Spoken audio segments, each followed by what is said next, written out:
കണ്ണൂർ പഴയങ്ങാടി ചെറുകുന്ന് വെള്ളരങ്ങിൽ ലോറികൾ കൂട്ടിയിടിച്ച് അപകടം.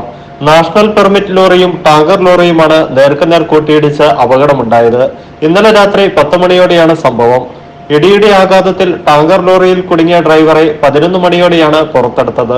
നാട്ടുകാരും പോലീസും ഫയർഫോഴ്സും നടത്തിയ പരിശ്രമത്തിനൊടുവിലാണ് ഡ്രൈവറെ പുറത്തെടുത്തത്. അപകടത്തെ തുടർന്ന് മണിക്കൂറുകളോളം ഗതാഗതവും തടസ്സപ്പെട്ടു. ഈ റോഡിൽ ആഴ്ചകൾക്ക് മുമ്പാണ് അപകടത്തിൽ 5 ജീവനുകൾ പൊലിഞ്ഞത്.